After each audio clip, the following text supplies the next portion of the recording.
The ancient Mesopotamian cosmos functioned under a divine bureaucracy of such intricate complexity that even modern researchers find it challenging to fully chart its elaborate hierarchies and interconnections. Long before the devastating events that would later transform the ancient world, the Anunnaki had already positioned themselves as the supreme governing authority over both heaven and earth. Their power descended through meticulously organized chains of command that closely paralleled the political structures of the human cities on the surface below.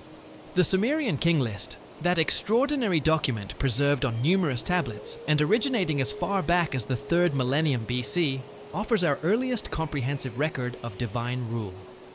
In contrast to the often disorderly pantheons found in later mythologies, the Anunnaki operated within a system that resembled a vast cosmic corporation, equipped with formal assemblies, territorial disagreements, and clearly defined administrative ranks. At the very top of this structure stood the supreme triad, Anu, Enlil, and Enki, whose respective domains neatly partitioned the universe into administratively manageable regions. Anu, whose name literally translates to sky in Sumerian, held the highest rank within this divine order. His authority covered not only the physical heavens, but also the very essence and principle of divine sovereignty itself. Cuneiform tablets discovered at Uruk portray Anu's palace as situated in the loftiest heaven, a place so exalted that even other deities needed explicit permission to enter his presence. Excavations in Uruk's Anu precinct have uncovered enormous temple complexes dating back to around 4000 BC, with deep foundations anchoring them to the earth while their towering ziggurats reached skyward, tangible expressions of the link between Anu's celestial domain and the earthly realm beneath. Anu's influence went far beyond symbolic representation. Administrative records from multiple Mesopotamian cities document special offerings presented to Anu prior to critical decisions, indicating his position as the final arbiter in divine controversies. His consort Antu shared this supreme standing, and together they presided over the Anunnaki Council whenever cosmic emergencies arose. Their combined authority touched every facet of divine governance, from assigning minor deities to particular cities, to granting approval for large-scale building projects in the mortal world. Enlil ruled the intermediate realm, the atmospheric zone lying between heaven and earth, where weather systems developed and the vital breath animated every living being. His command over storms, winds, and all atmospheric events made him perhaps the deity most directly connected to human survival. Sumerian hymns portray Enlil's voice as thunder itself, powerful enough to rattle mountains and crack open the ground. His chief cult center at Nippur held exceptional importance throughout Mesopotamian history, maintaining political neutrality amid the rise and fall of competing city-states.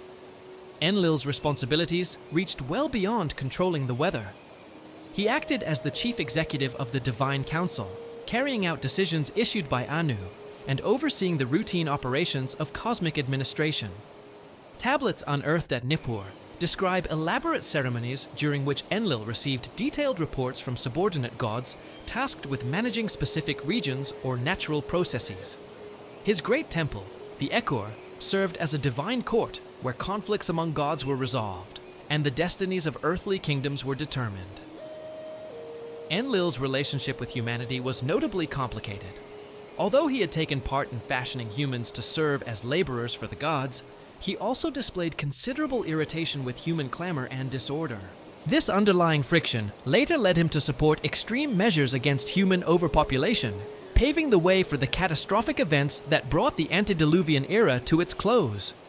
Enki, called Ea in Akkadian sources, governed the subterranean waters and functioned as the divine patron of wisdom, skilled craftsmanship, and esoteric knowledge. His realm included not only the physical groundwater beneath the surface, but also the metaphysical waters from which creation itself emerged. From his aquatic palace in the Abzu, Enki oversaw the intricate mechanisms that sustained universal harmony, from the movement of rivers to the underground circulation that supported agriculture. Cuneiform records speak of immense libraries within Enki's domain that housed the tablets of destiny, which inscribed the fates of every creature. His priests in Eridu, regarded in Sumerian tradition as humanity's oldest city, preserved vast collections of magical incantations, technological innovations, and administrative protocols essential to the functioning of civilization. Enki's attitude toward humanity stood in sharp contrast to that of his fellow supreme deities. While Anu remained remote, and Enlil grew increasingly exasperated with human conduct, Enki consistently adopted a protective posture toward his human creations. This profound disagreement concerning humanity's worth and destiny would later fuel the divine disputes that define the final phase of the Antediluvian period. Beneath the Supreme Triad, the Divine Council operated according to sophisticated principles of administrative organization. The 600 Anunnaki of heaven constituted the senior tier of this celestial bureaucracy, each assigned precise duties for preserving cosmic equilibrium. They oversaw everything from the orbits of heavenly bodies to the regulation of seasonal rhythms. Their work was synchronized through periodic council gatherings convened in Anu's celestial palace. Archaeological findings from various Mesopotamian locations reveal the physical infrastructure that underpinned this divine administration. Temple complexes in Uruk and Babylon included specially designed council chambers where priests performed terrestrial reenactments of heavenly deliberations. These spaces featured elevated platforms for senior divine representatives, seating arrangements that mirrored celestial rank, and advanced acoustic features that supported intricate ritual dialogues. The 300 Igigi occupied a somewhat less defined position within the hierarchy. Frequently portrayed as younger deities, tasked with the arduous labor required to sustain cosmic infrastructure, they acted as intermediaries linking the high-ranking Anunnaki with the material world. Cuneiform sources outline their responsibilities as maintaining cosmic boundaries, operating celestial machinery, and supervising natural processes that demanded constant oversight. The Igigi's role as divine laborers generated inherent strains within the system. Unlike the privileged Anunnaki, the Igigi performed essential yet unglamorous work that kept the universe running smoothly. This inequality in divine labor conditions would eventually spark labor disputes and outright rebellions that threatened the stability of the entire cosmic order in the centuries leading up to the great catastrophes. The territorial divisions within the divine hierarchy reflected careful planning that balanced cosmic geography with administrative efficiency. Heaven remained under Anu's direct control, while the Earth's surface fell within Enlil's jurisdiction. Enki's authority extended over the subterranean waters and the liminal zones where divine and mortal spheres overlapped. These boundaries carried real legal and administrative weight, not merely symbolic meaning.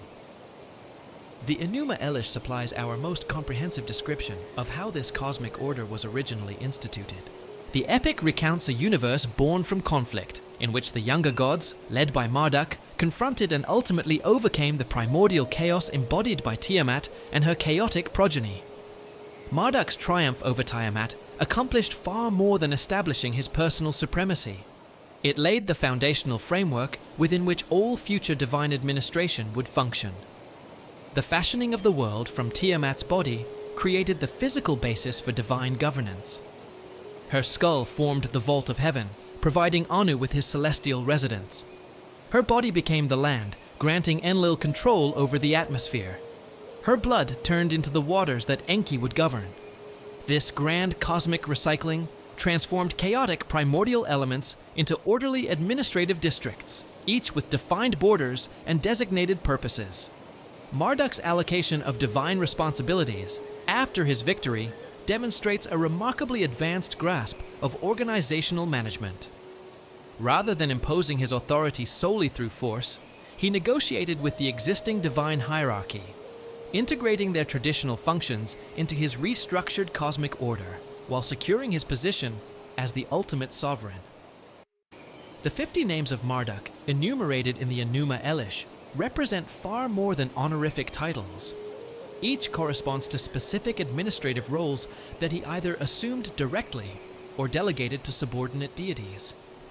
Excavations in Babylon provide strong material evidence for how this mythological reorganization manifested in the physical world. The enormous Ziggurat Etemenanki, later associated with the Tower of Babel, stood as a concrete expression of Marduk's cosmic authority, constructed from brick and bitumen. Its 7 tiers corresponded to the 7 heavens of Mesopotamian cosmology, and its base spanned nearly 2.5 acres, illustrating the immense resources that human kingdoms invested in sustaining divine administrative hubs. Temple complexes across Mesopotamia mirrored these hierarchical relationships through their architectural layouts.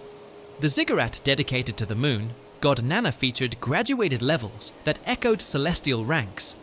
Priests climbed these tiers in carefully choreographed processions that symbolically reenacted the divine council's deliberations, their movements reflecting the intricate relationships among different ranks of divine authority. Excavations at Eridu, Enki's principal cult center, uncovered a continuous sequence of temple construction spanning more than 3 millennia. Each rebuilding phase preserved elements from previous structures, while introducing new features that responded to evolving divine administrative needs. The site's location, near the confluence of the Tigris and Euphrates, provided practical access to the waters Enki governed, while symbolically marking the intersection of cosmic and earthly domains. Nippur's Ekkur complex demonstrated that divine administrative centers served purposes far beyond worship alone. The site contained extensive archives, workshops for producing ritual objects, and living quarters for the substantial priestly staff needed to maintain communication between divine and human administrations. Cuneiform tablets recovered from these archives document not only religious rites, but also legal rulings, commercial agreements, and official correspondence that reveal the deep integration of divine and mortal governance systems. The physical evidence from these locations corroborates textual accounts of divine hierarchy, while exposing additional layers of complexity not fully expressed in mythological narratives. Archaeological strata display periods of intense construction, followed by abrupt abandonment, suggesting that the relationship between divine authority and its earthly implementation was neither stable nor predictable. These disruptions in the material record hint at underlying tensions and conflicts that would eventually undermine the entire system, preparing the ground for the catastrophic events that concluded the Antediluvian age. The stability of this elaborate cosmic administration began to fracture as early as the 2nd millennium BC, when cuneiform tablets from various Mesopotamian archives started recording complaints and disturbances that would eventually escalate into full-scale divine warfare. The roots of these conflicts lay not in sudden disasters, but in the slow buildup of systemic issues that the divine bureaucracy could no longer resolve through standard administrative procedures. The Atrahasis epic, preserved in multiple versions from the Old Babylonian, Middle Babylonian, and Neo-Assyrian periods, offers our most detailed record of the first major crisis to endanger cosmic order.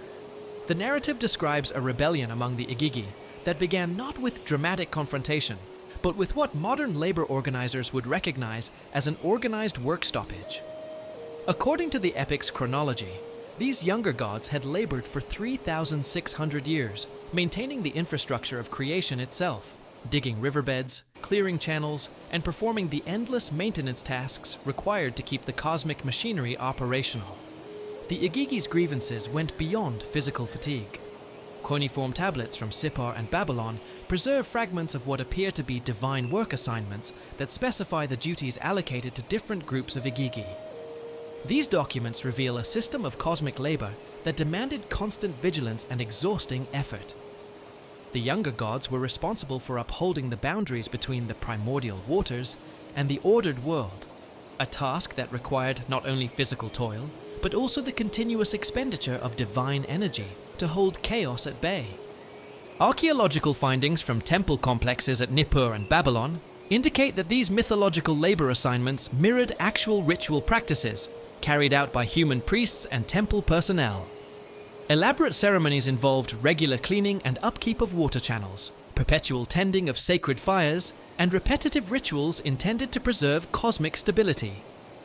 If mortal temple workers found these duties draining, the divine prototype must have been correspondingly demanding for the immortal Igigi. The rebellion unfolded with the strategic precision of a modern industrial action.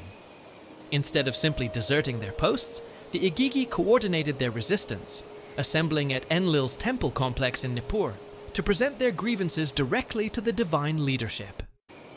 They dramatically burned their work tools in a symbolic rejection of their assigned roles, while simultaneously threatening the cosmic order that depended on their continued labor. The text recounts how they surrounded Enlil's residence during the night, generating a crisis that compelled the supreme gods to convene an emergency council meeting. Enlil's first reaction exposed a fundamental disconnect between divine management and the practical realities of cosmic maintenance. Rather than addressing the Igigi's legitimate concerns about working conditions, he viewed their uprising as a personal challenge to his authority. His initial recommendation to Anu involved identifying and punishing the ringleaders, a short-term solution that would restore order temporarily, but leave the underlying structural problems untouched.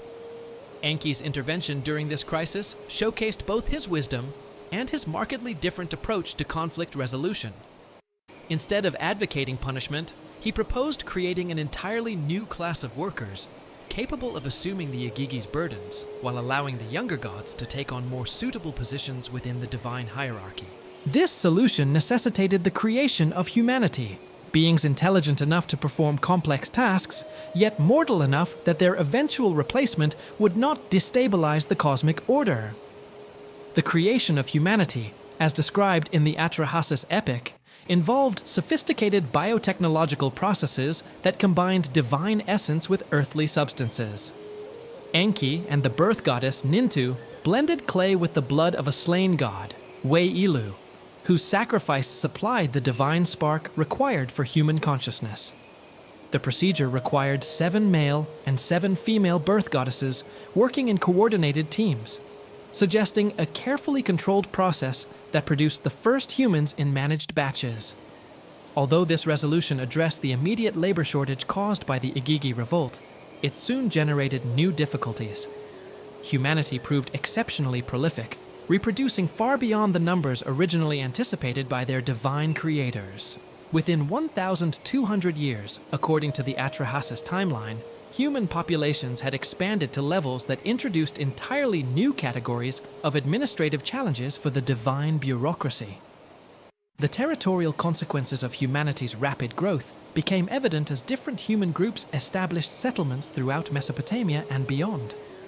These communities naturally came under the jurisdiction of various divine administrators, creating possibilities for jurisdictional conflicts that had not existed when the gods oversaw empty landscapes.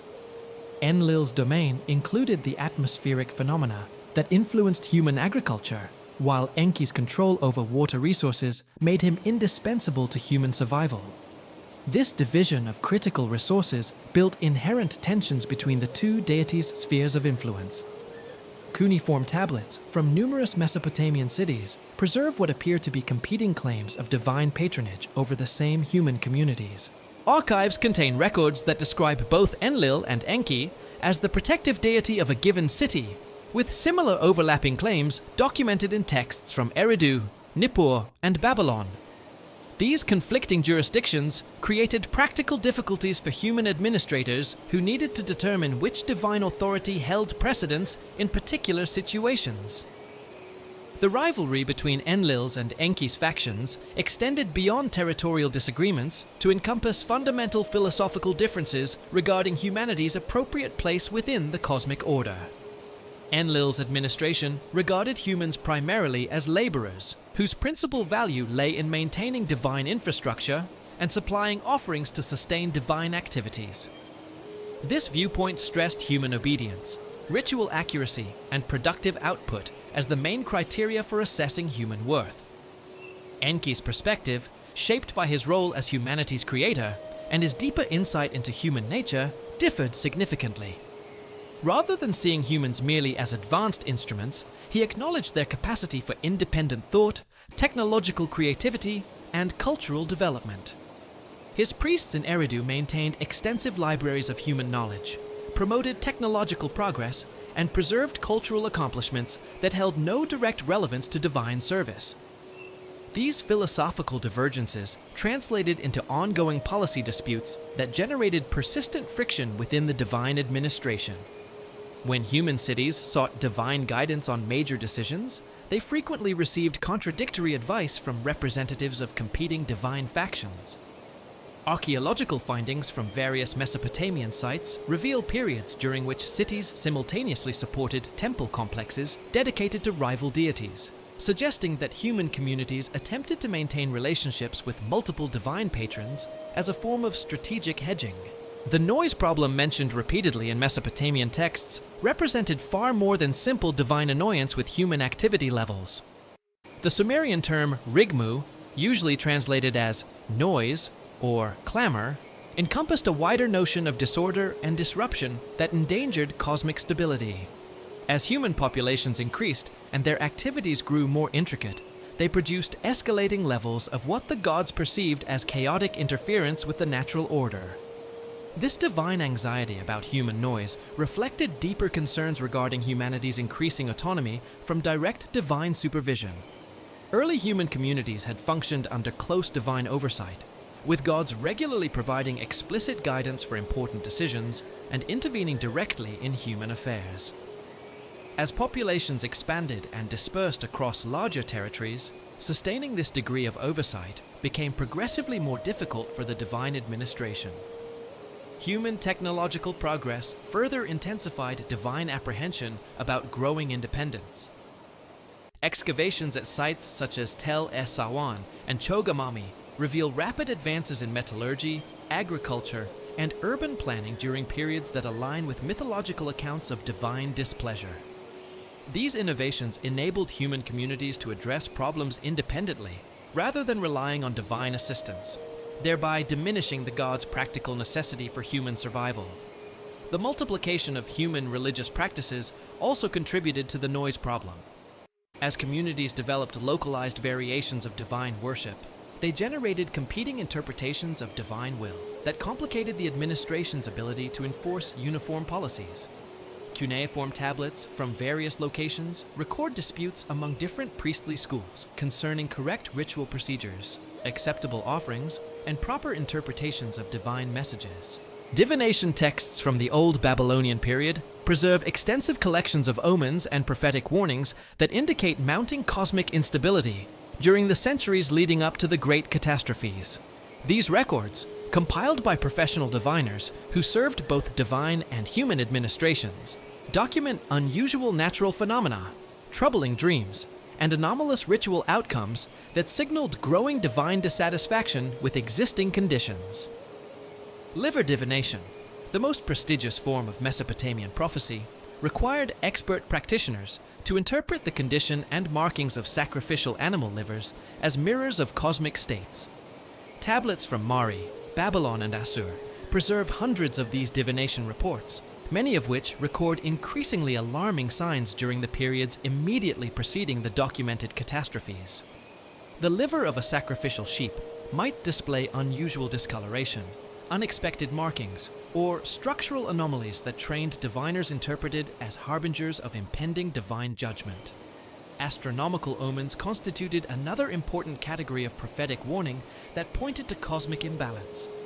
Mesopotamian astronomers kept meticulous records of celestial events, interpreting unusual planetary movements, eclipse patterns, and stellar configurations as reflections of divine political conditions.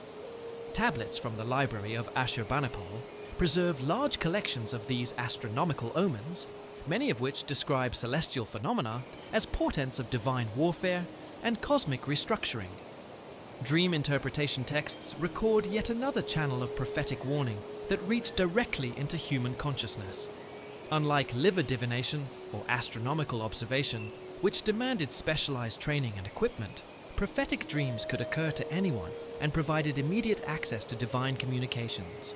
These texts describe dreams featuring divine messengers delivering warnings of coming catastrophes, visions of cosmic warfare among competing divine factions, and symbolic depictions of impending destruction followed by renewal.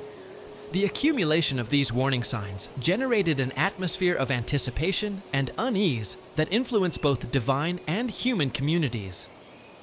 Temple archives from various Mesopotamian cities document increased offerings and more frequent ceremonies intended to placate divine anger and avert predicted disasters.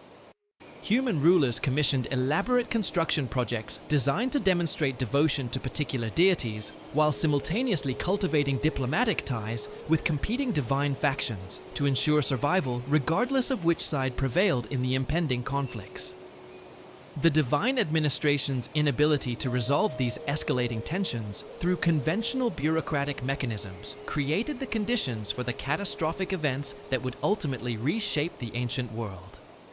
The Igigi rebellion had been settled through the creation of humanity, but that solution had produced new problems that proved even more difficult to manage. Territorial disputes among divine factions had generated rival power centers that undermined the unified cosmic government originally established after Marduk's victory over Tiamat. The proliferation of humanity had created noise and disorder that threatened the cosmic stability the entire system was designed to preserve.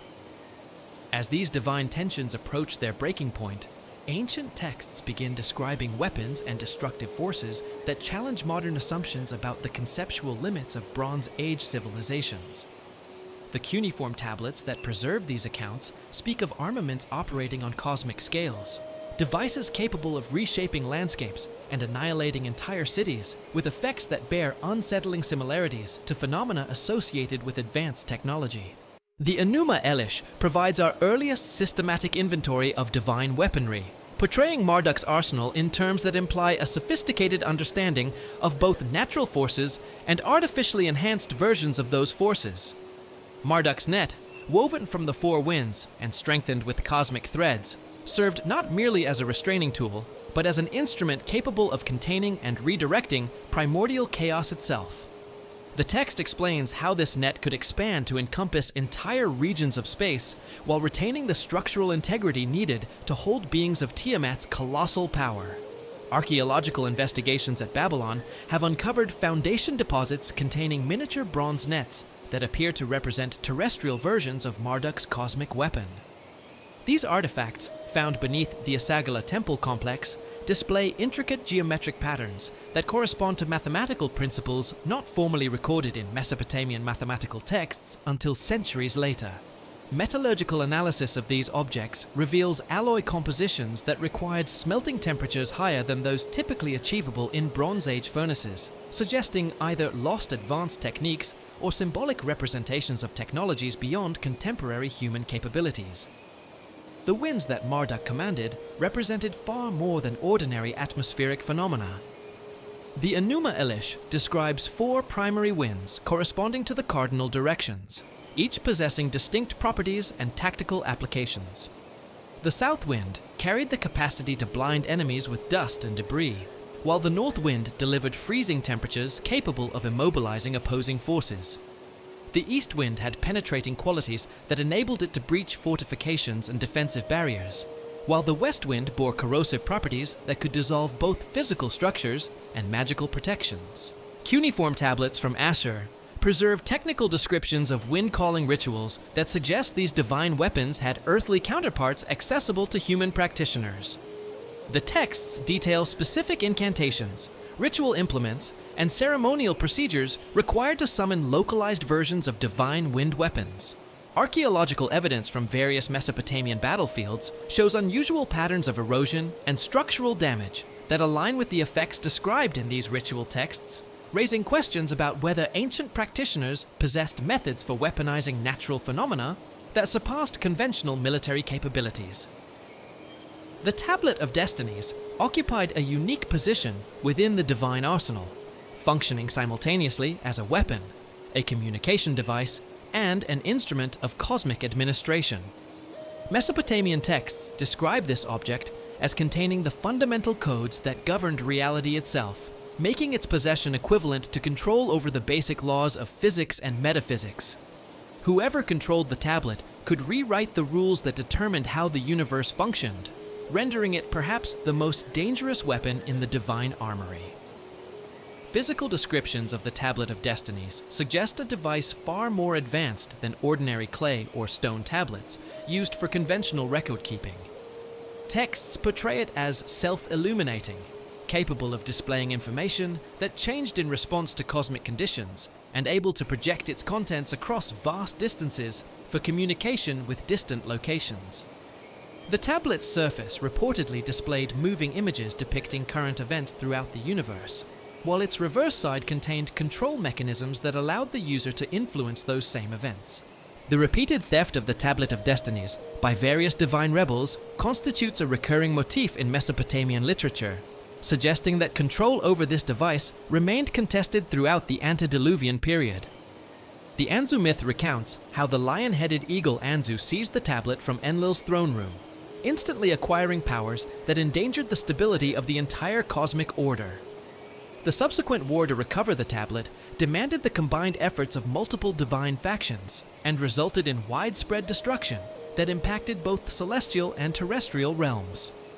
Excavations at Nippur have uncovered fragments of what appeared to be technological devices buried in destruction layers dating to the early 2nd millennium BC. These objects, composed of materials not readily identifiable through conventional analysis, feature geometric patterns and crystalline structures that suggest sophisticated engineering principles. While their original function remains uncertain, their discovery in contexts associated with Enlil's cult center raises questions about the relationship between mythological divine weapons and actual technological artifacts. The Era epic introduces an entirely different category of divine weaponry through its detailed descriptions of the brilliance weapons and their devastating effects on human civilization. Unlike the cosmic scale armaments described in creation myths, these weapons appear specifically engineered for urban warfare and population control. The text describes 7 brilliance weapons, each possessing distinct characteristics and tactical applications that suggest systematic development rather than spontaneous divine rage. The first brilliance weapon produced effects that modern readers might associate with intense electromagnetic radiation. Victims exposed to this weapon experienced immediate blindness, followed by a wasting sickness that consumed their bodies from within. The text explains how this weapon could penetrate buildings and fortifications, affecting people inside structures while leaving the buildings themselves largely intact. Survivors reportedly suffered from long-lasting symptoms, including hair loss, skin lesions, and progressive weakness that ultimately proved fatal. The second brilliance weapon generated heat effects capable of melting bronze and stone while leaving organic materials relatively undamaged. Archaeological investigations at Tel Brak and Tel Hamukar have uncovered destruction layers containing vitrified materials that show signs of exposure to temperatures exceeding 1,000 degrees Celsius. These vitrification patterns appear in contexts lacking evidence of conventional fires, such as intact wooden beams adjacent to melted stone foundations, suggesting heat sources that operated through mechanisms other than simple combustion. The third brilliance weapon produced what the texts describe as a creeping death that spread through populations like a plague, but followed patterns unlike any known biological pathogen. Affected individuals reportedly developed a peculiar luminescence before succumbing to the weapon's effects, their bodies glowing with an eerie light that persisted even after death. This luminescence could apparently spread to others who came into contact with affected individuals, creating expanding zones of contamination that forced the abandonment of entire districts. The fourth and fifth brilliance weapons worked in combination to create atmospheric effects that poisoned the air itself. The texts describe how these weapons could render large areas uninhabitable by transforming the very atmosphere into a toxic medium that killed both humans and animals. Unlike conventional poisons that targeted specific biological systems, these weapons apparently altered the fundamental properties of air, making it impossible for any form of life to survive in affected regions. The sixth brilliance weapon generated seismic effects capable of collapsing buildings and opening fissures in the earth.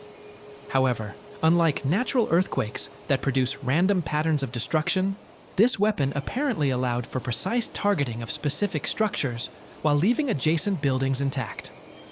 Archaeological evidence from various Mesopotamian sites shows destruction patterns consistent with these descriptions, including collapsed foundations that show no signs of ground movement in surrounding areas. The seventh brilliance weapon produced effects that the texts struggled to describe in conventional terms. Victims reportedly experienced a dissolution of their essential nature, their bodies remaining physically intact while their consciousness or soul was somehow extracted or destroyed. The weapon's effect extended beyond individual targets to affect entire bloodlines, ensuring that the divine punishment continued to future generations who had not directly participated in the original offense. The deployment of these brilliance weapons during the conflicts described in the Era epic created destruction patterns that persisted long after the immediate warfare concluded. The texts describe vast regions rendered uninhabitable, cities abandoned not because of direct destruction, but because the environment itself had become hostile to human life. These accounts correspond to archaeological evidence of sudden urban abandonment during the early 2nd millennium BC, when thriving cities were deserted despite showing no signs of conventional warfare or natural disaster. Natural disasters constituted yet another category of divine weaponry, though Mesopotamian texts distinguish between spontaneous natural phenomena and deliberately directed catastrophic events. The city lament literature from Nippur and Babylon preserves detailed accounts of how various gods employed floods, earthquakes, and plagues as instruments of policy rather than expressions of random natural forces. The lamentation over the destruction of Ur describes how Enlil directed specific atmospheric phenomena against the city as punishment for political and religious offenses. The text details how divine winds carried not merely destructive force, but targeted toxins that affected specific categories of victims while sparing others. The lament explains how these divine winds could distinguish between the guilty and the innocent, striking down those who had participated in offenses against divine authority while leaving faithful adherents unharmed. Archaeological investigations of destruction layers reveal evidence of sudden abandonment consistent with the textual accounts. Excavations show no signs of conventional military assault or siege warfare, yet the city was clearly deserted rapidly, with valuable objects left in place and normal domestic activities interrupted mid-process. The destruction layers contain unusual chemical signatures, suggesting exposure to substances not naturally occurring in the local environment, supporting the textual claims of artificially induced catastrophe. The Nippur lament preserves accounts of earthquake weapons capable of targeting specific buildings while leaving adjacent structures intact. The text describes how divine seismic forces could be directed with surgical precision, collapsing temples dedicated to rival deities while sparing buildings that served approved religious functions.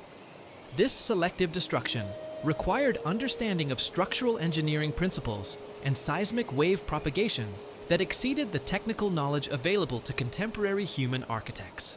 Excavations at Nippur have uncovered evidence supporting these textual claims. The site shows multiple destruction episodes in which certain buildings collapsed due to apparent seismic activity, while neighboring structures of similar construction remained intact.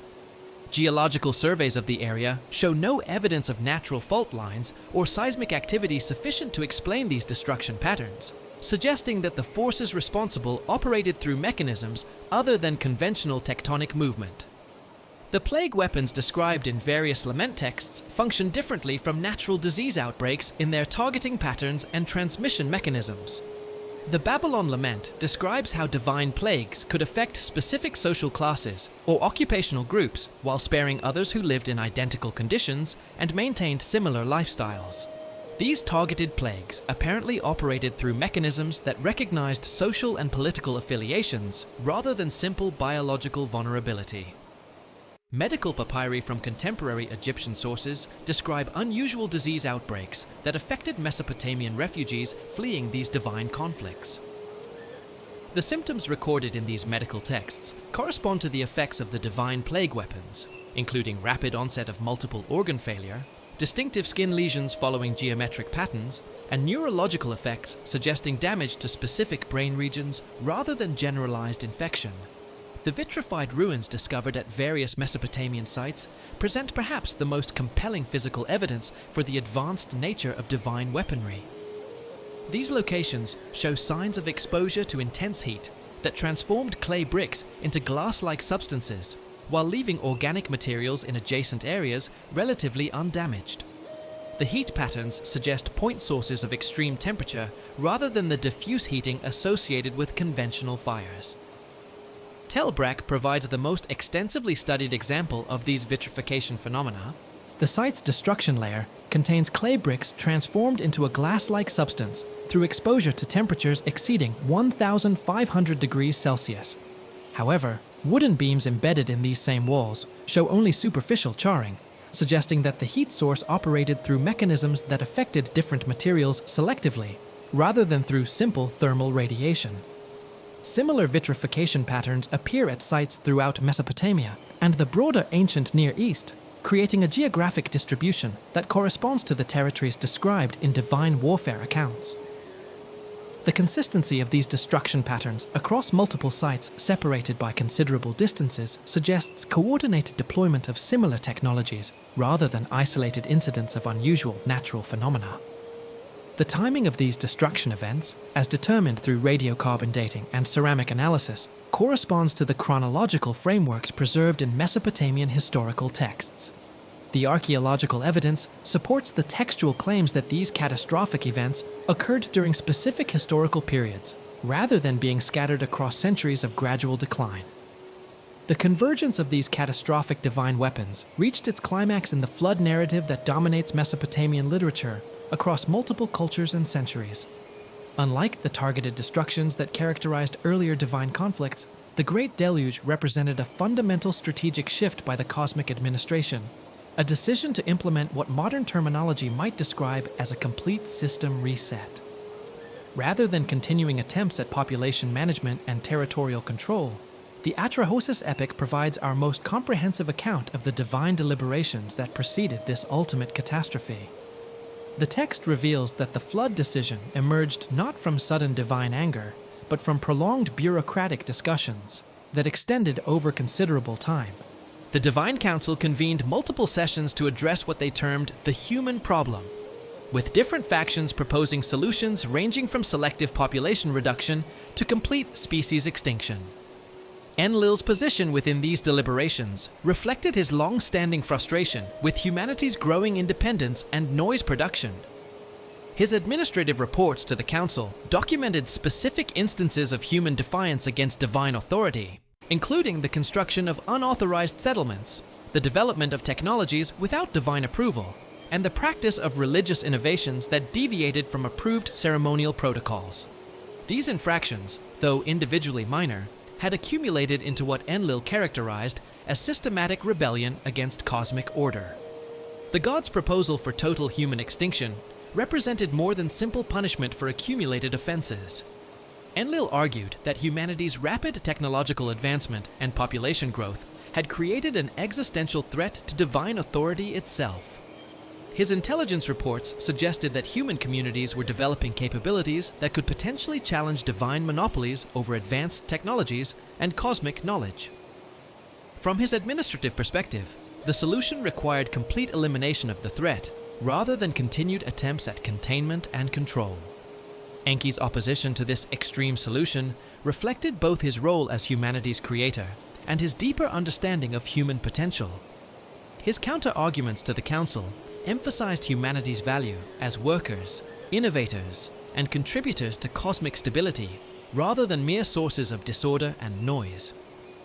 Enki's faction presented evidence that human technological development had actually improved the efficiency of various cosmic maintenance tasks, reducing the workload on divine personnel while maintaining necessary infrastructure standards. The debate within the Divine Council exposed fundamental philosophical differences about the nature of creation and the proper relationship between creators and their creations. Enlil's faction viewed the divine-human relationship in purely hierarchical terms, with humans serving as subordinate workers whose value depended entirely on their obedience and productivity. Any sign of independence or innovation represented a dangerous deviation from proper cosmic order that required immediate correction. Enki's perspective incorporated more complex considerations about the nature of consciousness and the responsibilities that creators bore toward their creations. His argument suggested that humanity's growing sophistication represented natural development rather than dangerous rebellion, and that attempts to suppress this development violated fundamental principles of cosmic justice. From this viewpoint, the creator-creation relationship involved ongoing responsibility rather than simple ownership and control. The council's ultimate decision to proceed with the flood represented a compromise between these competing positions rather than complete victory for either faction. Enlil's demand for total extinction was modified to allow for the preservation of a small human seed remnant, while Enki's advocacy for humanity was accommodated through his secret involvement in survival preparations. This compromise solution satisfied neither faction completely, but provided a framework for moving forward with cosmic restructuring. The technical mechanisms of the flood, as described across multiple Mesopotamian sources, involved the coordinated manipulation of both celestial and terrestrial water systems. The phrase, "fountains of the great deep," appears consistently across different textual traditions, referring to subterranean water reservoirs that Enki controlled through his administration of the Abzu. The simultaneous opening of these fountains with the windows of heaven created a coordinated assault that overwhelmed existing drainage systems and natural flood controls.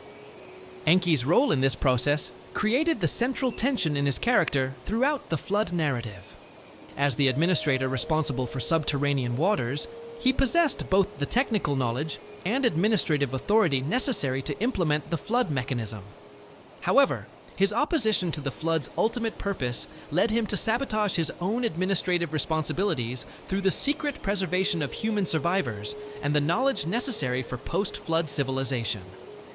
The Eridu Genesis provides additional technical details about the flood mechanism that suggest sophisticated understanding of hydrological engineering. The text describes how the release of subterranean waters created pressure differentials that forced surface water into previously stable elevated areas. The coordination between underground water release and atmospheric precipitation created feedback loops that sustained the flooding far beyond what either mechanism could have achieved independently. Archaeological evidence from various Mesopotamian sites supports the textual claims of catastrophic flooding during the period corresponding to these mythological accounts. Geological surveys throughout the Tigris-Euphrates river system have identified extensive flood deposits dating to approximately 2900 to 2600 BC, showing water levels that exceeded anything in the region's recorded natural history. These flood layers appear across multiple river systems simultaneously, suggesting coordinated water release rather than localized natural flooding.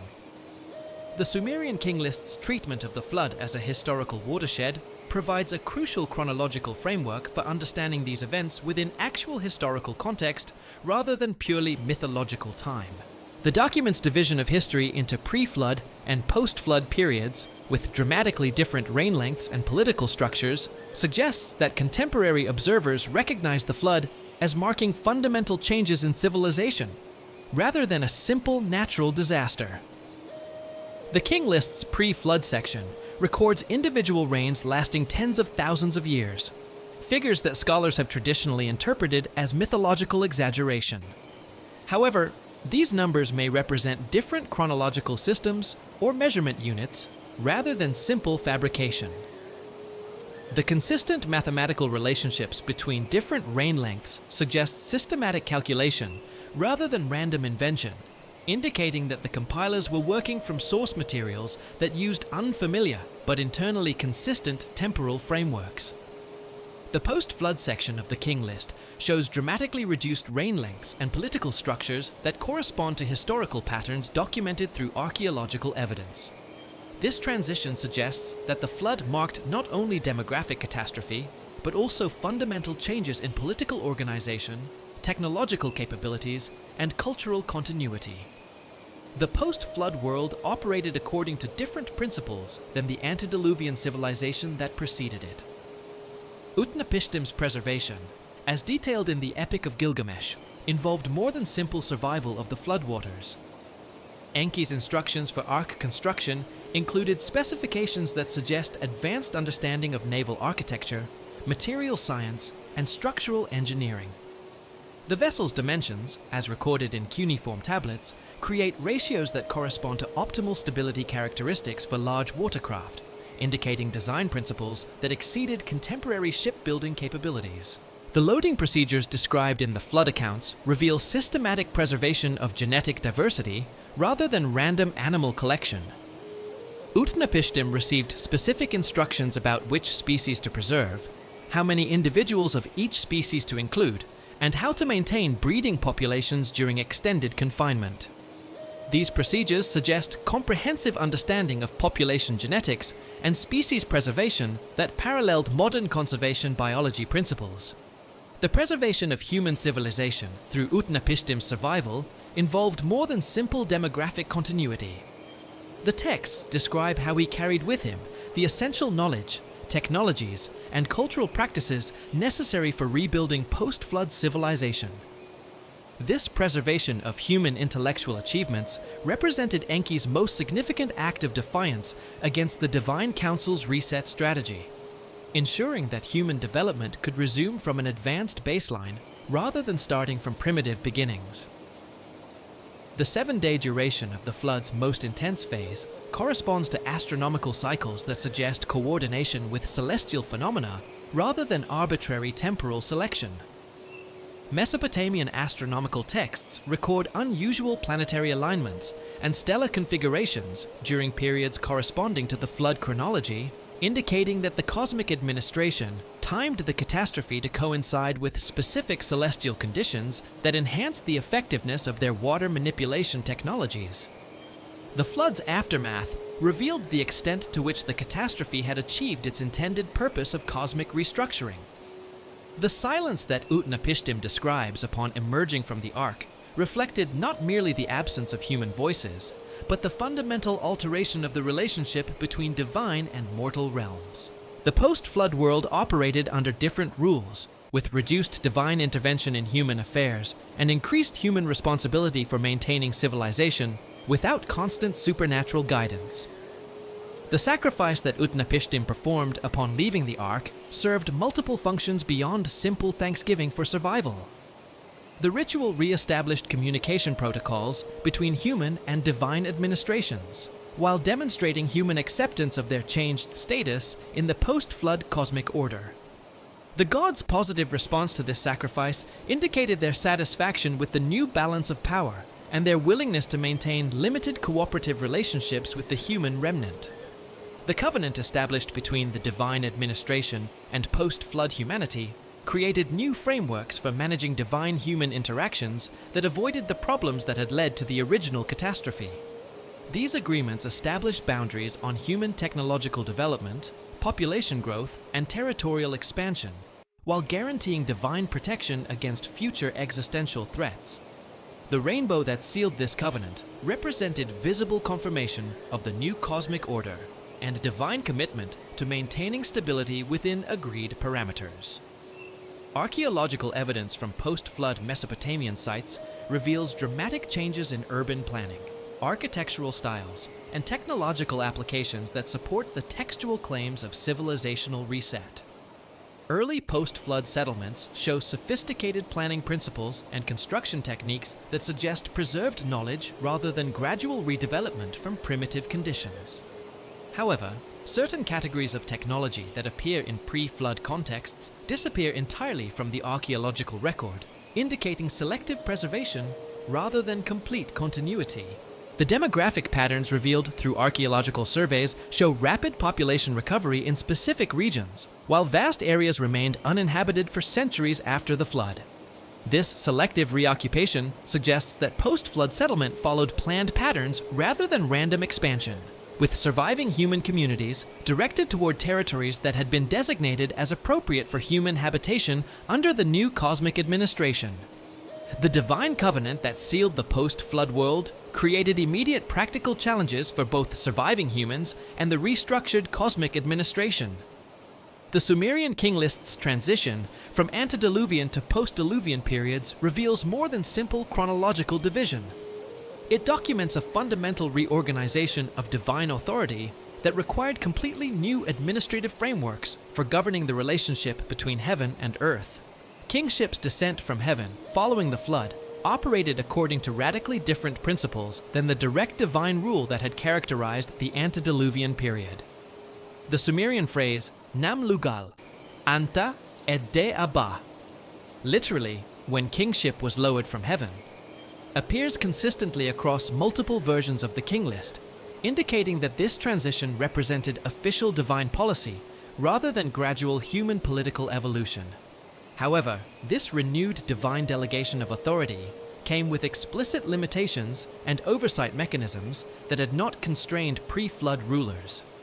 The first post-flood kings ruled from Kish, a city whose archaeological layers revealed the sudden appearance of sophisticated urban planning and monumental architecture immediately following the flood deposits. Excavations at Tel Uqair have uncovered palace complexes and administrative buildings that demonstrate advanced engineering capabilities.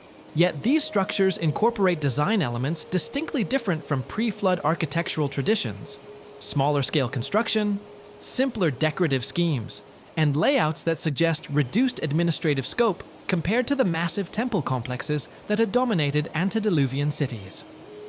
In Igigi of Kish, one of the earliest historically verifiable post-flood rulers, left inscriptional evidence that reveals the new constraints under which divine kingship operated. His temple-building inscriptions consistently emphasize divine approval for specific projects, rather than claiming independent royal authority. The texts describe elaborate consultation procedures with divine oracles before undertaking major construction work, indicating that post-flood kings required explicit divine permission for activities that their predecessors had initiated based on their own judgment. The reign lengths recorded in the post-flood king list demonstrate another fundamental change in divine administration of earthly authority. While antediluvian kings had ruled for tens of thousands of years, post-flood monarchs governed for periods measured in decades or centuries. This dramatic reduction in lifespan reflected more than simple demographic change. It represented a deliberate divine policy of preventing the accumulation of excessive human power and knowledge that had contributed to pre-flood problems. Archaeological analysis of post-flood burial practices reveals the practical implications of these shortened lifespans for human society. Cemetery excavations at Kish and other early post-flood sites show burial goods that emphasize portable wealth rather than the massive architectural monuments that had characterized antediluvian elite burials. The grave assemblages suggest that post-flood rulers expected to transfer power within single generations rather than establishing multi-millennial dynasties.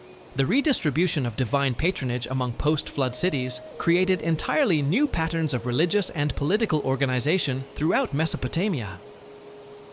Unlike the antediluvian period, when individual deities had maintained exclusive control over specific territories, the post-flood arrangement involved shared divine authority and overlapping jurisdictions that required constant negotiation and diplomatic management.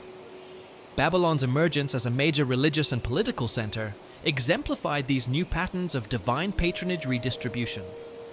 The city had existed during the antediluvian period, but held relatively minor status within the cosmic administrative hierarchy. Marduk's elevation to supreme divine authority, following his victory over Tiamat, had established Babylon's theoretical importance, but the practical implementation of this cosmic restructuring required the post-flood reorganization to achieve full effect. The Enuma Elish's account of Marduk's 50 names represents more than poetic elaboration. It documents the systematic transfer of divine functions from various Anunnaki to Marduk's centralized administration. Each name corresponds to specific administrative responsibilities previously held by individual deities, indicating that the post-flood period involved massive bureaucratic consolidation rather than simple political succession.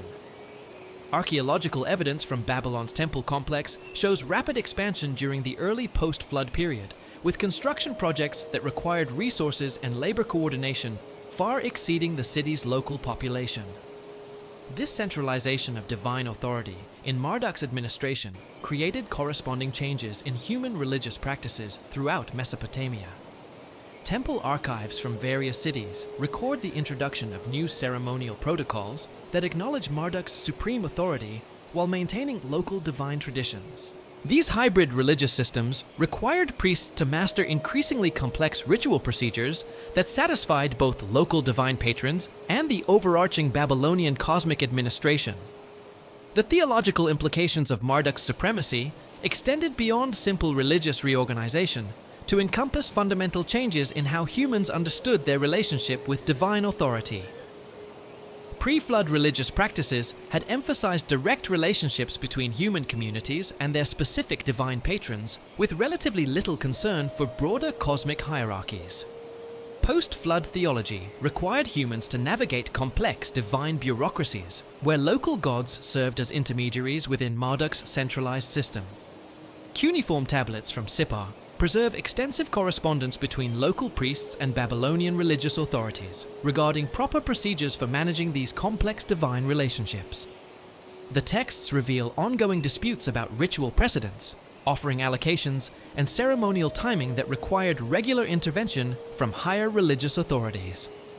These administrative challenges suggest that the post-flood divine reorganization created practical problems for human communities, attempting to maintain appropriate relationships with multiple levels of divine authority simultaneously.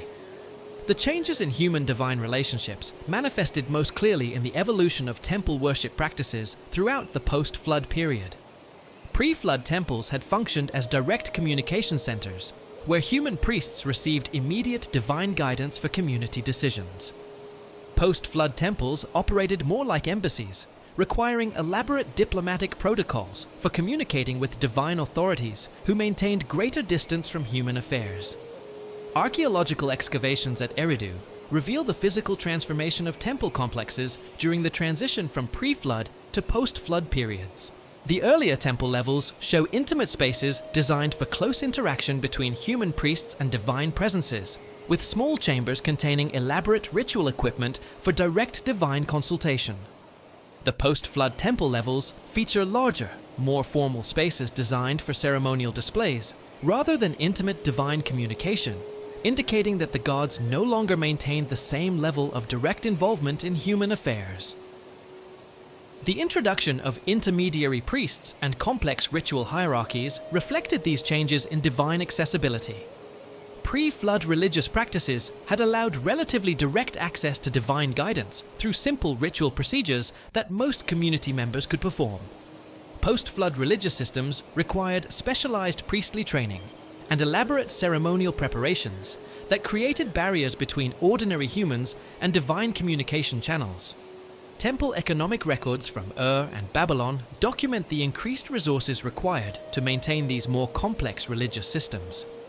The texts show dramatic increases in offerings, personnel, and ritual materials needed to support post-flood temple operations compared to pre-flood requirements. These increased costs reflected both the greater complexity of post-flood religious procedures and the reduced divine responsiveness that required more elaborate efforts to achieve the same level of divine attention. The establishment of new cities during the post-flood period followed patterns that reflected the changed relationship between divine and human authority. Unlike pre-flood cities, which had grown organically around divine cult centers, post-flood urban development required explicit divine approval and followed standardized planning principles that ensured appropriate integration with the new cosmic order. Akkad's foundation under Sargon demonstrated these new urban development principles in practice. Historical texts describe elaborate divine consultation procedures that preceded the city's establishment, with multiple divine authorities providing input on site selection, urban layout, and administrative organization. Archaeological surveys of the Akkad region reveal settlement patterns that correspond to these textual descriptions, showing planned urban development rather than gradual organic growth. The city's rapid rise to imperial dominance reflected more than military success or political innovation. It represented the successful implementation of post-flood divine human cooperation protocols that allowed human rulers to achieve regional dominance while maintaining appropriate subordination to divine authority. Sargon's inscriptions consistently emphasize divine support for his conquests, while acknowledging the limitations that divine oversight placed on his imperial ambitions. Similar patterns appear in the development of other major post-flood cities throughout Mesopotamia. Ashur's emergence as a commercial center required divine approval for its extensive trade networks, while Mari's development as a diplomatic hub involved complex negotiations with multiple divine authorities, whose territories the city's influence would cross. These examples demonstrate that post-flood urban development required unprecedented levels of divine human coordination compared to the more autonomous city development that had characterized the Antediluvian period. The archaeological record from early dynastic Mesopotamia reveals cultural discontinuities that support the textual claims of fundamental civilizational restructuring following the flood. Pottery styles show abrupt changes in manufacturing techniques, decorative motifs, and functional designs that suggest technological reset rather than gradual cultural evolution. The ceramic assemblages from immediate post-flood contexts demonstrate sophisticated production capabilities that appeared suddenly rather than developing through observable technological progression.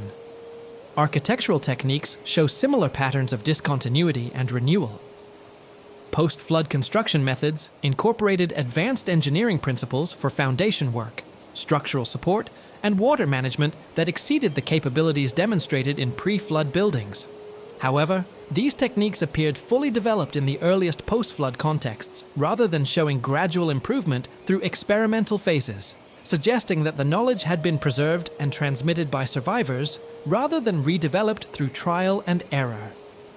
Burial practices underwent fundamental changes that reflected altered beliefs about death, afterlife, and the relationship between human and divine realms. Pre-flood burials had emphasized preparation for continued existence in divine realms, with grave goods and architectural features that suggested expectations of ongoing interaction with divine authorities after death. Post-flood burial practices showed reduced emphasis on divine afterlife relationships and increased focus on commemorating earthly achievements and social status. The metallurgical evidence from post-flood contexts reveals both technological continuity and significant gaps in manufacturing capabilities.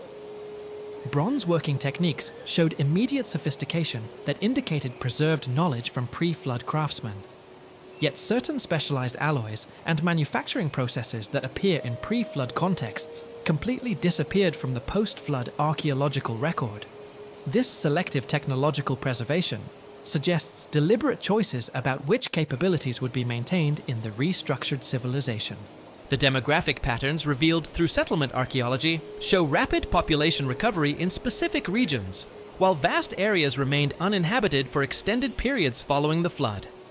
This selective reoccupation followed geographical boundaries that corresponded to divine territorial assignments rather than natural resource distributions or strategic considerations, indicating that post-flood settlement patterns reflected divine administrative decisions rather than human preferences.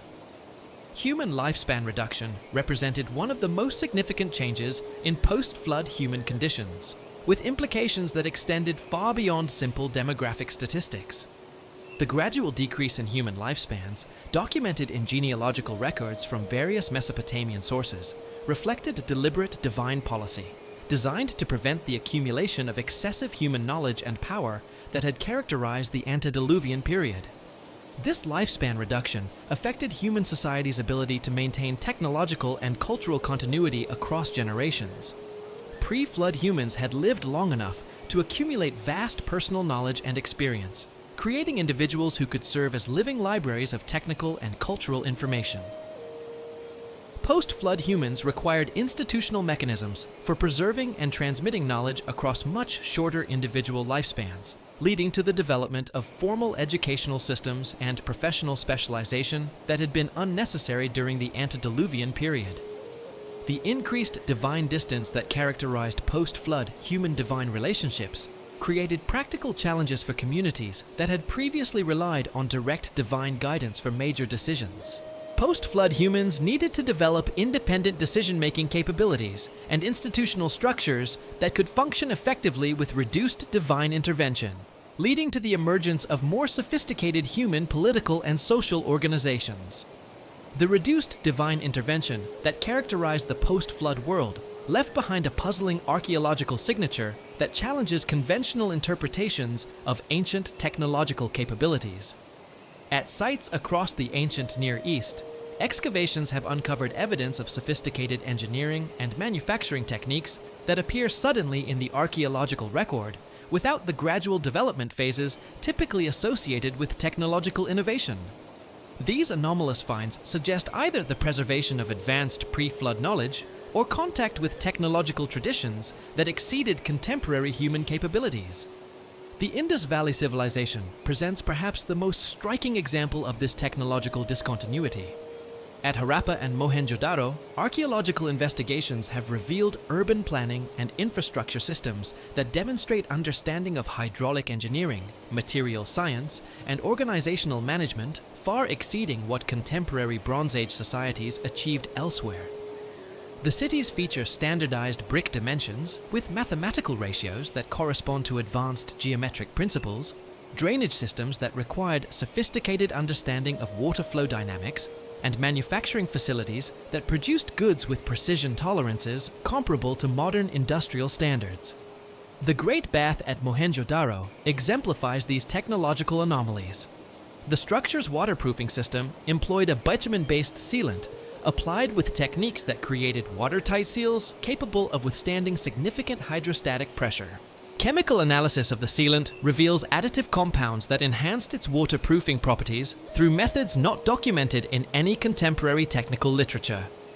The basin's dimensions conform to mathematical relationships that suggest knowledge of advanced geometric principles, while its construction required coordination between multiple specialized crafts working to tolerances that demanded precision measurement tools. The site's drainage system demonstrates equally sophisticated engineering capabilities. Individual houses connected to covered drains that maintain consistent gradients across the entire city, requiring precise surveying and construction coordination.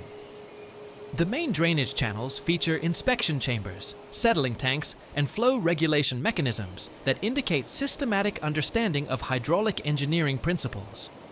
Archaeological analysis reveals that the system functioned effectively for centuries without major modifications, suggesting initial design quality that exceeded typical ancient construction standards.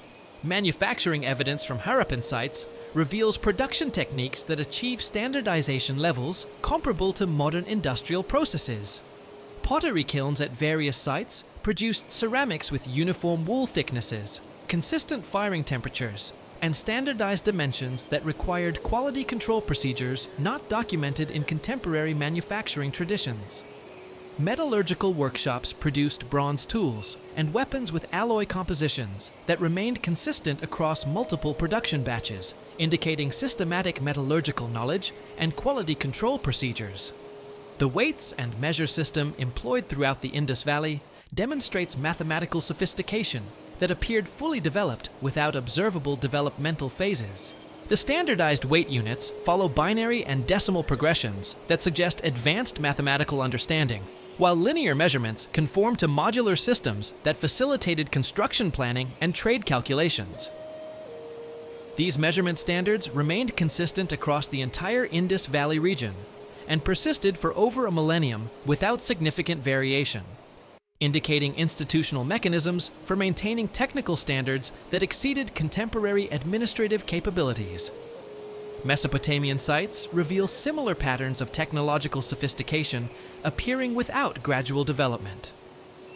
At Tel Es-Sawan, excavations have uncovered irrigation systems that demonstrate advanced understanding of soil hydrology and crop management techniques.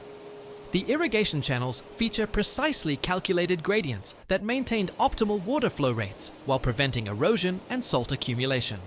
Archaeological analysis reveals that these systems required understanding of soil permeability, evaporation rates, and drainage requirements that exceeded the agricultural knowledge documented in contemporary cuneiform texts. The site's storage facilities employed preservation techniques that maintained grain quality for extended periods without the pest control and moisture management problems that plagued typical ancient storage systems. The granaries feature ventilation systems that maintained optimal temperature and humidity levels through passive climate control mechanisms, indicating understanding of thermodynamics and air circulation principles not formally documented until much later periods. Manufacturing workshops at Tel Es-Sawan produced tools and weapons with metallurgical properties that required advanced smelting and alloying techniques. Chemical analysis of bronze artifacts reveals alloy compositions optimized for specific functional requirements, with different formulations for cutting tools, weapons, and decorative objects. The consistency of these alloy compositions across multiple production batches indicates systematic metallurgical knowledge and quality control procedures that exceeded contemporary technical capabilities. The mathematical systems that appear fully formed in early Mesopotamian texts present another category of anomalous knowledge that suggests inheritance from previous advanced traditions. The Sumerian numerical system employed both decimal and sexagesimal bases, with mathematical relationships that facilitated complex calculations involving geometry, astronomy, and engineering applications. These mathematical tools appeared in the earliest cuneiform texts without evidence of gradual development or experimental phases, suggesting that the knowledge had been preserved from earlier sources rather than developed through contemporary innovation. Cuneiform mathematical texts from the Old Babylonian period demonstrate understanding of geometric principles that included Pythagorean relationships, area calculations for complex shapes, and volume calculations for irregular solids. These mathematical capabilities required abstract thinking and systematic methodology that exceeded the educational systems documented in contemporary administrative texts. The mathematical knowledge appeared consistently across multiple scribal schools and geographical regions, indicating institutional mechanisms for preserving and transmitting technical knowledge that operated independently of local political and economic conditions. Astronomical calculations preserved in cuneiform texts reveal observational data and predictive capabilities that required centuries of systematic observation and mathematical analysis. The astronomical knowledge included accurate planetary period calculations, eclipse prediction methods, and stellar position data that corresponded to actual celestial phenomena with precision that exceeded contemporary observational capabilities. These astronomical achievements appeared in the earliest mathematical texts without evidence of the extended observational periods necessary to develop such knowledge through contemporary methods. The global distribution of flood traditions presents compelling evidence for widespread catastrophic events that affected multiple civilizations simultaneously, rather than representing independent mythological developments. Comparative analysis of flood narratives from Mesopotamia, Egypt, India, and the Americas reveals structural similarities and specific details that suggest common historical experiences rather than parallel mythological invention. Egyptian flood traditions preserved in the pyramid texts and coffin texts describe catastrophic inundations that exceeded the normal Nile flood cycles and affected regions far beyond the river's traditional floodplain.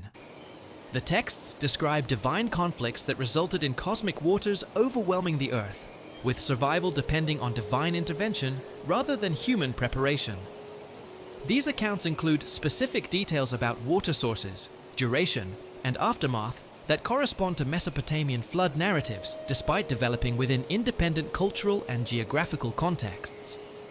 The pyramid text of Unas describes how the primordial waters of Nun rose to cover the earth during periods of divine conflict, requiring divine intervention to restore cosmic order and allow human survival. The text's description of water sources includes both celestial and subterranean origins, corresponding to the Mesopotamian accounts of coordinated water released from multiple sources.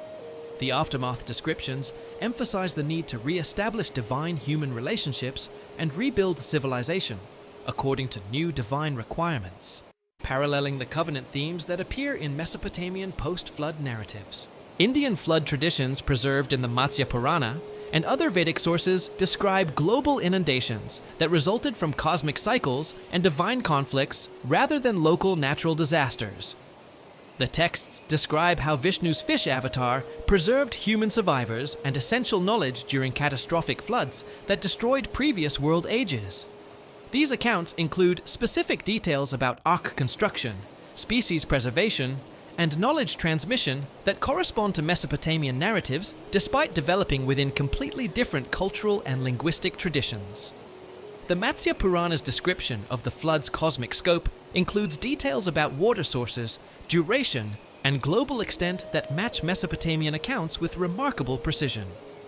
The text describes how subterranean waters combined with celestial precipitation to create flooding that exceeded all normal hydrological cycles, requiring divine intervention for both the catastrophe's initiation and its eventual resolution. The preservation of human survivors and essential knowledge through divine guidance parallels the Enki-Utnapishtim relationship described in Mesopotamian sources. American flood traditions from both North and South America preserve accounts of global catastrophes that destroyed previous civilizations and required divine intervention for human survival. Hopi traditions describe multiple world destructions through floods that resulted from human violations of cosmic law and divine patience. The traditions include specific details about warning signs, survival preparations, and post-flood world reconstruction that correspond to old world flood narratives. Despite developing in complete geographical and cultural isolation, the Popol Vuh preserves Mayan accounts of world destructions through floods that eliminated previous human creations due to their failure to properly worship and serve their divine creators. The text describes how the gods employed both celestial and terrestrial water sources to achieve complete global inundation, with survival depending on divine selection rather than human preparation. The post-flood world required new divine-human relationships and different technological and social arrangements that prevented repetition of the problems that had led to the original catastrophe. Astronomical alignments in Sumerian texts and monuments encode information about cosmic cycles and catastrophic events that suggest systematic observation and recording of celestial phenomena over extended time periods. The alignment data preserved in cuneiform texts includes precise astronomical coordinates, timing calculations, and predictive formulas that required observational capabilities and mathematical sophistication exceeding documented contemporary achievements. The MUL.APIN Astronomical Compendium preserves star catalogs and planetary position data that demonstrate observational accuracy, requiring advanced instrumentation and systematic methodology. The text includes stellar coordinates that correspond to actual celestial positions with precision that required measurement capabilities not documented in contemporary technical literature.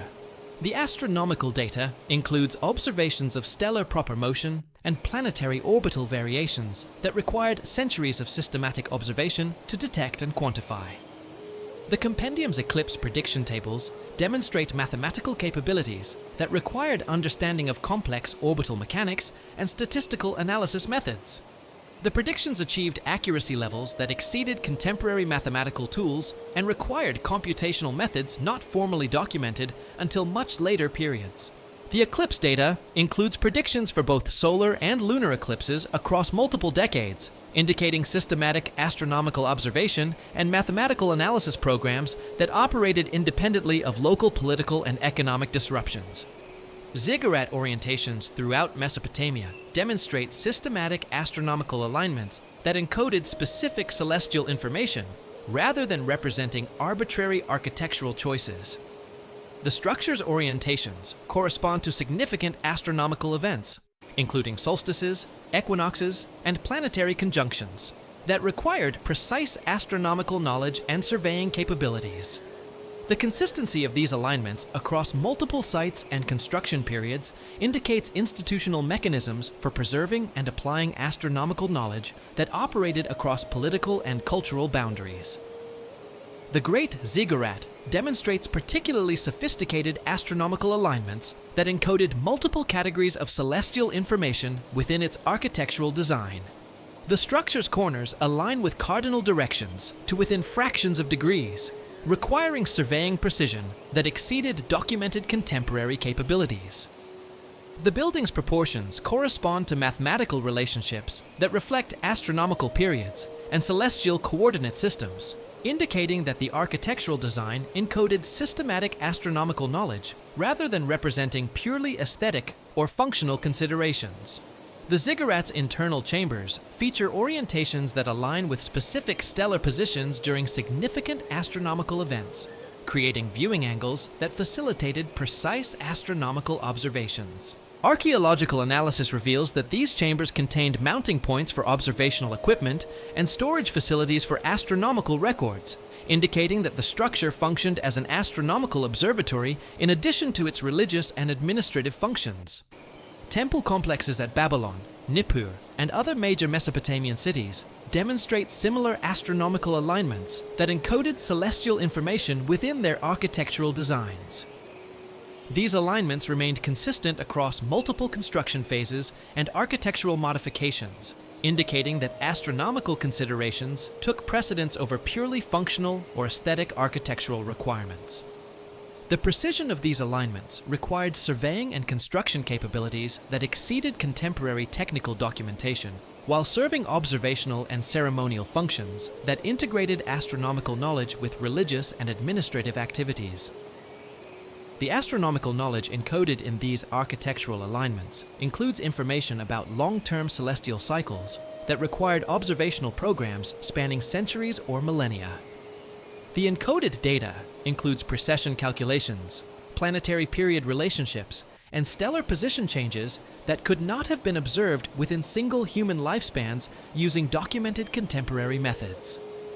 This astronomical information appeared consistently across multiple sites and time periods, suggesting institutional mechanisms for preserving and transmitting technical knowledge that operated independently of local political and cultural changes. Archaeological excavations at these astronomically aligned sites have uncovered artifacts and installations that support the textual claims of advanced observational capabilities. Bronze Age sites contain fragments of precision-manufactured instruments with graduated scales and adjustment mechanisms that suggest sophisticated measurement and observation equipment. The instruments feature alloy compositions optimized for dimensional stability and corrosion resistance, indicating metallurgical knowledge applied specifically to precision instrumentation requirements. Storage facilities at these sites contained cuneiform tablets with astronomical calculations and observational records that demonstrate systematic data collection and analysis programs. The tablets include raw observational data, calculated predictions, and theoretical discussions that reveal sophisticated understanding of mathematical astronomy and systematic scientific methodology. The consistency and accuracy of this astronomical information across multiple sites and time periods indicates coordinated observational programs that operated according to standardized procedures and quality control mechanisms that exceeded contemporary administrative capabilities. The accumulated evidence from both textual sources and archaeological investigations has created a scholarly battlefield as contentious as any divine conflict described in the ancient tablets themselves. Modern academia finds itself divided between traditional mythological interpretations that view the Anunnaki accounts as purely symbolic religious literature, and increasingly vocal proponents of theories suggesting these texts preserve genuine historical memories of advanced prehistoric civilizations or extraterrestrial contact. Traditional scholars maintain that the Anunnaki narratives represent sophisticated mythological frameworks designed to explain natural phenomena, establish political legitimacy, and provide moral instruction to ancient audiences. Professor Samuel Noah Kramer's foundational work on Sumerian literature established the academic consensus that these texts function as etiological myths, using divine characters and cosmic conflicts to explain the origins of human civilization, natural disasters, and social institutions. This interpretation views the advanced technologies described in the texts as literary devices rather than historical records, arguing that ancient authors employed imaginative elaboration to enhance their narrative's dramatic impact and religious significance. The mythological interpretation emphasizes the symbolic functions of divine warfare narratives within ancient Near Eastern religious systems.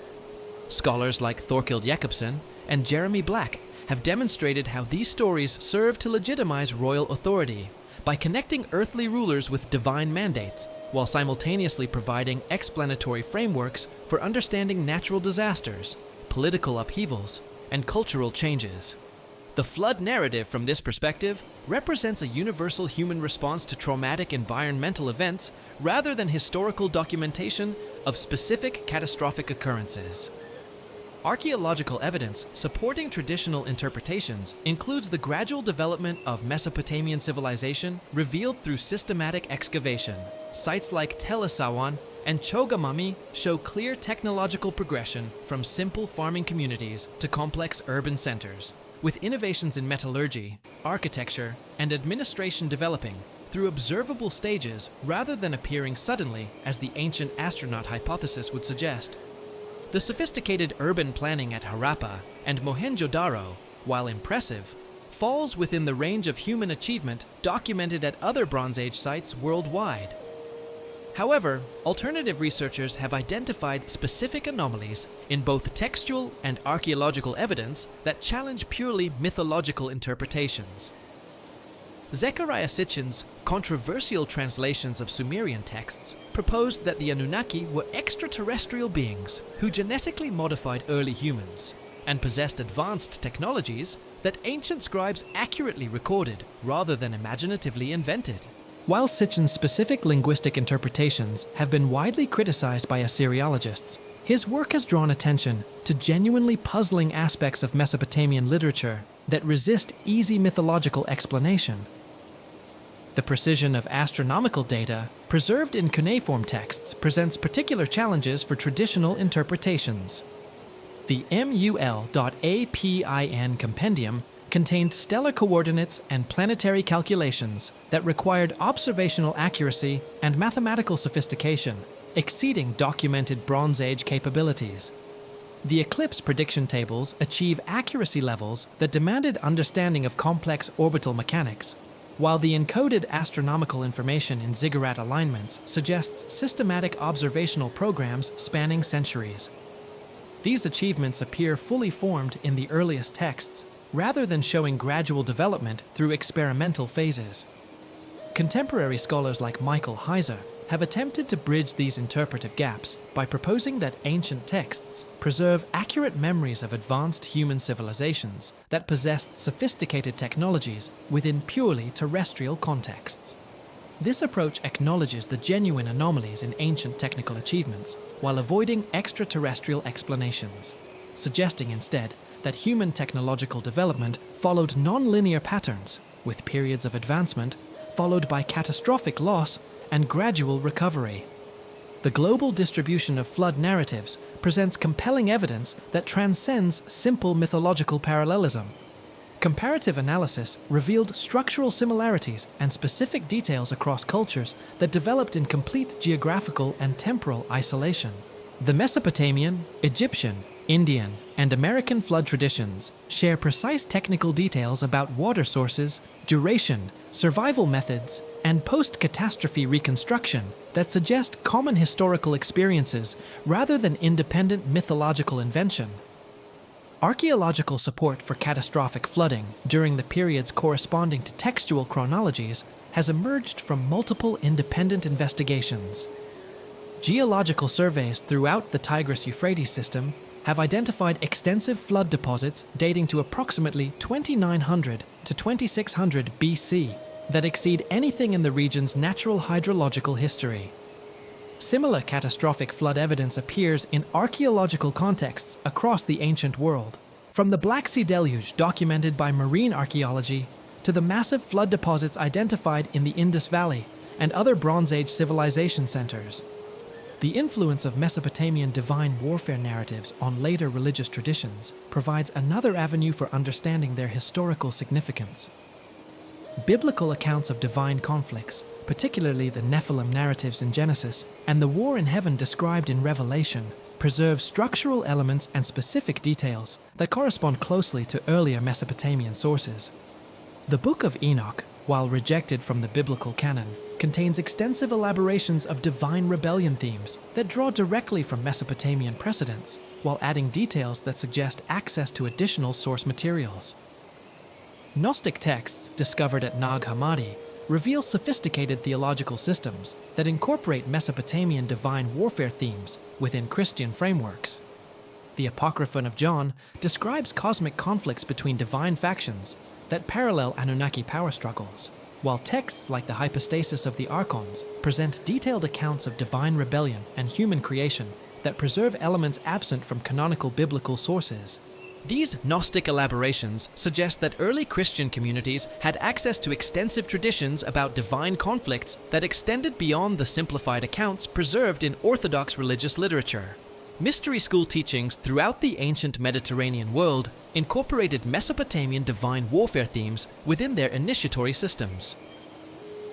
The Eleusinian mysteries, Mithric cults, and Hermetic traditions all preserved accounts of cosmic conflicts, divine rebellions, and catastrophic world destructions. that correspond to earlier Mesopotamian narratives while adapting them to local cultural contexts. Archaeological evidence from mystery cult sites reveals ritual equipment and ceremonial procedures that reenacted these cosmic conflicts, suggesting that participants understood these narratives as preserving genuine historical information rather than purely symbolic religious teachings. The unresolved mysteries surrounding Anunnaki identity continue to generate scholarly debate and speculative investigation. Cuneiform texts provide extensive information about individual Anunnaki personalities, administrative responsibilities, and interpersonal relationships. Yet, fundamental questions about their nature and origins remain unanswered. The texts describe beings who possessed advanced technologies, extended lifespans, and capabilities that exceeded normal human limitations. Yet they also display emotional responses, political conflicts, and decision-making processes that appear recognizably human. The relationship between the Anunnaki and the Igigi presents particular interpretive challenges. While both groups are described as divine beings, their different roles, capabilities, and social status suggest distinct origins or evolutionary development. The Igigi's rebellion against their working conditions implies consciousness and agency that transcends simple mythological personification. While their ultimate integration into post-flood cosmic administration suggests a successful resolution of genuine political and social conflicts rather than mere narrative conclusion. The nature of Anunnaki technology remains equally mysterious despite extensive textual descriptions. The weapon systems described in divine warfare accounts demonstrate capabilities that correspond to advanced physics principles, yet they operate through mechanisms that resist classification within known technological categories. The Tablet of Destinies functions simultaneously as an information storage device, communication system, and reality manipulation tool, suggesting integration of technologies that exceed current human understanding, while operating according to consistent internal logic. Archaeological investigations continue to uncover artifacts and installations that challenge conventional interpretations of ancient technological capabilities. The precision-manufactured instruments discovered at astronomically aligned sites demonstrate metrological and engineering knowledge that appeared suddenly rather than developing through observable technological progression. Chemical analysis reveals alloy compositions optimized for specific functional requirements using methods not documented in contemporary technical literature. While construction techniques achieved tolerances that demanded measurement and quality control procedures exceeding documented ancient capabilities. The global distribution of megalithic construction techniques presents additional evidence for advanced prehistoric civilizations that possessed sophisticated engineering knowledge. Sites like Göbekli Tepe, Puma Punku, and the Giza complex demonstrate construction capabilities that required understanding of advanced mathematics, material science, and organizational management. The precision of stone cutting, transportation logistics, and architectural integration at these sites exceeds documented ancient capabilities while requiring coordination between multiple specialized crafts working to standardize specifications. The temporal clustering of these advanced construction projects during periods corresponding to Mesopotamian chronologies of divine conflicts suggests coordinated global activities rather than independent local developments. Radiocarbon dating places major construction phases at sites worldwide within narrow temporal windows that correspond to the transitional periods described in cuneiform texts, indicating possible connections between global megalithic construction and the cosmic restructuring events documented in Mesopotamian literature. Contemporary implications of these ancient wisdom traditions extend beyond academic historical investigation to encompass fundamental questions about human origins, technological development, and our relationship with advanced knowledge systems. The possibility that Sumerian texts preserve genuine historical memories of prehistoric civilizations challenges conventional models of human cultural evolution, while suggesting that current technological achievements represent recovery rather than unprecedented advancement.